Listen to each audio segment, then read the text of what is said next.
One of Forbes' top 50 power influencers, Jessica Northey, on the Chris Top program.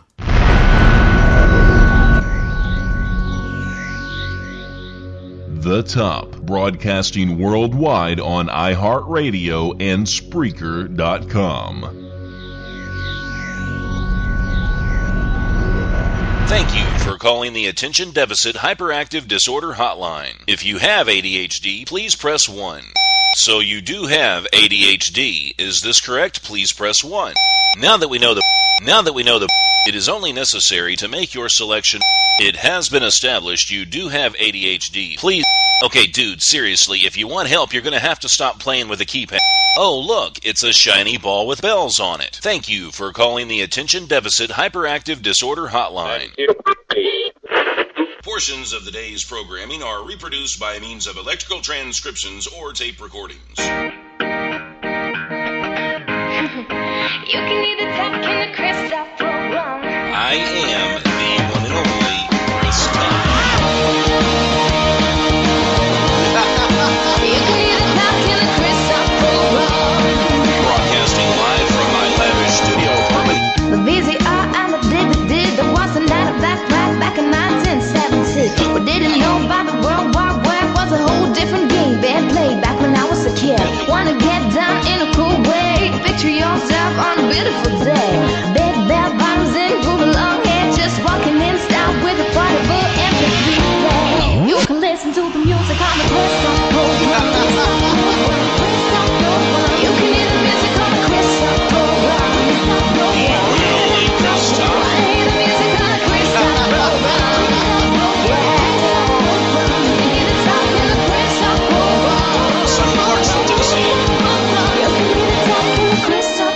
This is the Chris Top program.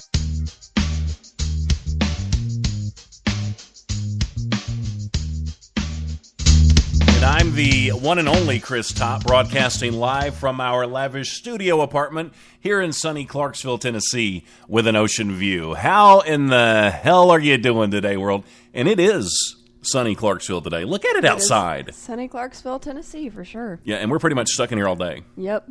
Yeah, that's just how it is. That's how it goes sometimes in the hood, yo-yo. Trying to get a tan, man. Not in here, you're not. Nope. Unless you can get one from Fluorescence. We have the worst lighting. This lighting sucks. I hate it. It really does. We have no overhead. It's all like lamps Yeah, and sucks. stuff. Yeah. Can't do videos in here.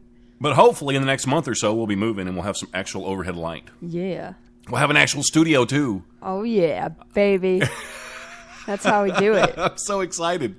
Now, you had some news you wanted to talk about. Yeah. Horses or something. Yeah, I wanted to give a shout out because yesterday at the Belmont Stakes, we had a history happen. The Triple Crown hasn't been won in like 37 years or something like that, right? Yes, I think it said since 1978, I think. Yeah. For a long time. Mm-hmm. And Bob Baffert did it, and I was like so freaking happy. I cried. So I've always wanted to see a Triple Crown in my lifetime, and I always wanted it to be Bob Baffert. And every single year since I can't even remember, probably when I was like 1, I rooted for Bob Baffert to win, and he never did. And he won this time. And you watched every one of them live, didn't you? Mm-hmm. Yeah. In HD. Yes. Yeah, you saw the dirt being kicked up by the horses. It was great, yeah.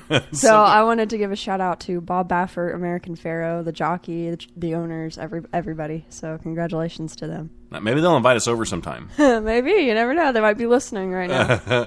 Tina invited us over. Mm-hmm. She's got horses. Yes. I'm excited about that. I'm excited. She said that. as soon as it dries up, she's going to invite us over. Like I don't know if that I don't know what that entails, but it should be fun. Mm-hmm. Yeah, so I'm looking forward to it. Me too. Yeah, I really am. I'm also looking forward to having Jessica Northey on the show. I'm hoping she can teach us a few things. I mean, I know she's got so much going on. I mean, she makes us look ridiculous with what we do because she's got so much going on. I mean, I picture her having like 8 arms. Uh-oh. Yeah. That's not good. Yeah, so I don't know. That's like mutant-ish. Yeah, octopusish. Yeah, so I don't know. But anyway, so we're going to find out what's going on in her life if we can squeeze it all in. So Jessica Northey coming up next on the Chris Top program.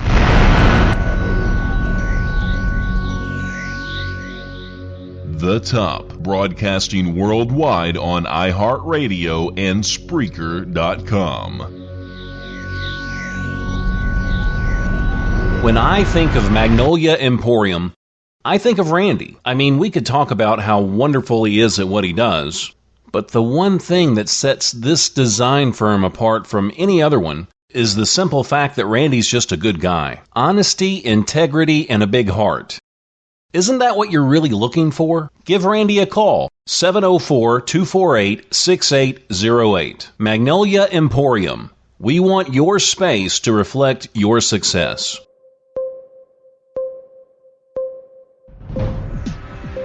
We are out of control. And when I say we, forget about the borders. Forget about the oceans that separate us. This is a worldwide epidemic. We can continue to turn our faces and look the other way. We can continue to ignore the problem. But by the time I finish this sentence, more than 3.7 billion hashtags will have been used.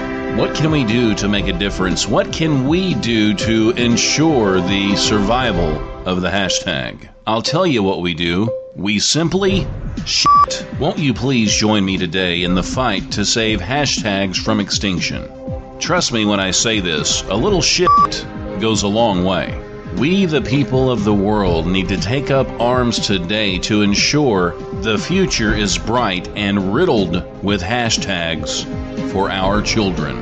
Can we all please just join hands and shit for the future of our kids? The following public service announcement was brought to you by Shit. Save hashtags incoming termination. Next time you tweet, hashtag shit to everyone you love. This has been a Chris Top production. You can either talk in the Chris Top program. Mr. Pop. Take it from the top. You are absolutely, positively in the right place. This is the Chris Top program. I'm so excited. Me too. I'm giddy like a schoolboy right now. Yeah, that was my line. I take your lines all the time, though. Yep, you do. So, boom!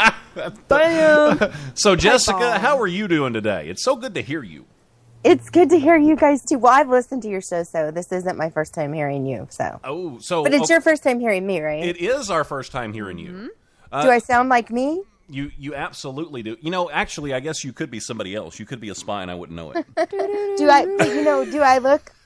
I sound like I look? That's what's funny. I always wonder that, because when you meet people and you're like, I gotta see a picture. I wasn't thinking you were going to look like that. I think you do. You're very pretty. Oh, thank you. Well, you're welcome. I mean, I think Allie would agree, even though she's a chick. Yes, I do agree. I mean, she's pretty. She is very pretty. Oh, She's got a God great bless your smile. heart. I love her Oh, hair, wow. her Well, okay, now I'm blushing. So you can't see that. You're There's not no blushing. video You probably here. hear that all the time. Oh, stop it. Okay, so now I've got to ask you some questions because I'm just in awe. Of you.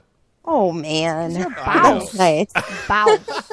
Because I've been reading up on you, just looking at all your stuff, and you've just got this whole list of things that you're involved in, and I don't even know how you do it. I don't even know how you get around to everything that you do. And I don't know what sleep a lot. That's the first thing. I don't know what a lot of it is. You're going to have to help me. I don't sleep much. Well, it's just that I love what I do, and so I find that because I came from selling, I sold television and radio, and I also had been an on-air personality, and I always knew that you're juggling like 100 different accounts at a time. So I knew that like you had to be able to multitask to create a business and make money. And when I'm not just an entrepreneur, I'm a solopreneur because it's pretty much just me. So I'm always constantly like, okay, I'm working on this project, I'm working on that project, I'm working on that project. And I've sort of narrowed it down in my life to like, and maybe other entrepreneurs out there listening will get this. There's the things that make you money, the things that might make you money, the things that could make you money, the things that'll never make you money. And then there's that other stuff over there that you're like, okay, that's my passion stuff. So I try to like spend my time on equal parts because I'm really all about the passion. Mm-hmm. But I have to make money so that I can do the passion. Exactly. But I mean, what's the difference between your passions and what you're doing to make money? Because it seems like you're having a great time doing what you're doing. So, I mean, help me with that. Like, what? Okay. Yeah. Okay. Well, all right. So some of the things, I guess it's hard though to look at my life now and separate what is the Jessica Northey brand or the country music chat brand and what is monetizable, because it's like once you become like a public type of a figure, everything you do is about your brand. And if you're trying to, you know, cash in on your brand, everything you do, like, so like that stupid tweet that I'm like sitting there crafting and thinking, okay, I got to write the perfect tweet, or I got to put the perfect post up, or I got to do this. And someone might be like, that's such a waste of time, but it goes into my brand and it's like executing the person I am and showing people this is who I am inside. Like the quotes and the funny things that I put up, they're just like reflections of me. Like if you see me retweet something from, I like that Illuminati tweets or whatever, or I'll Yes. I tweet like a bunch of people. Like I love Joe Bonsall and Cowboy Troy and even Blake Shelton, Ronnie Dunn. I mean, there's like people I'll retweet their tweets because they reflect who I am. Does that make sense? It's like pieces of me. Total sense. And then yeah. go ahead. No, it makes total sense. I mean, you're reflecting your brand in everything that you do. Yeah. So I mean, in a sense, you have to be careful, but it's probably just natural for you to retweet those. Yeah, no, and oh my God, the other night my friends and I were out. I saw have, this like- one. I know what you're going to say. Go ahead.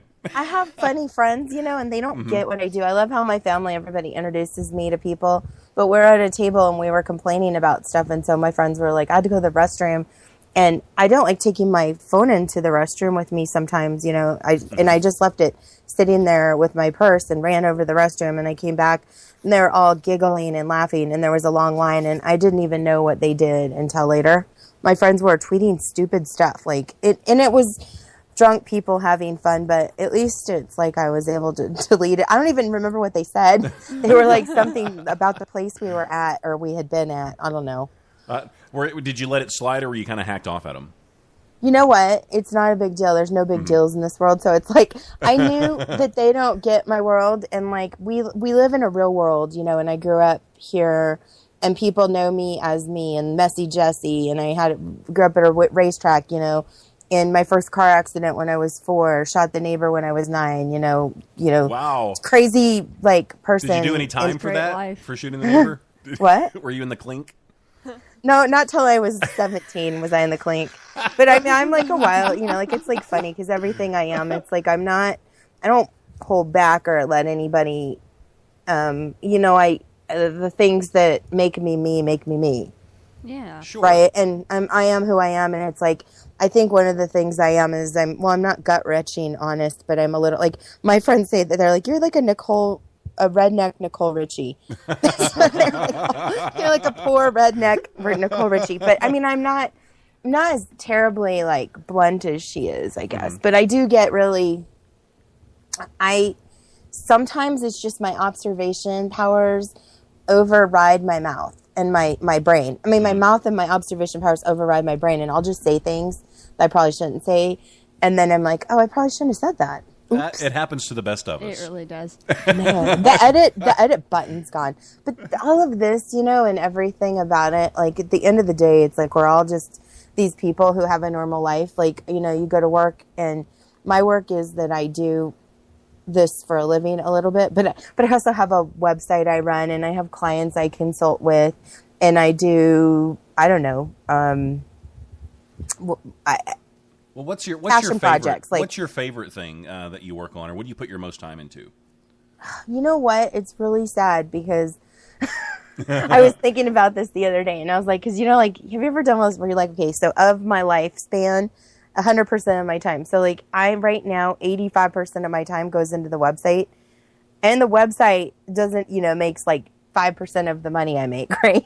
Sure. Uh-huh. I'm like, all the damn great. websites getting the best of me. I keep telling everybody, I'm like, I'm done with the website. You know what, Chris? I never wanted to own a website. The whole CM Chat Live thing, I was like, I started a Twitter chat.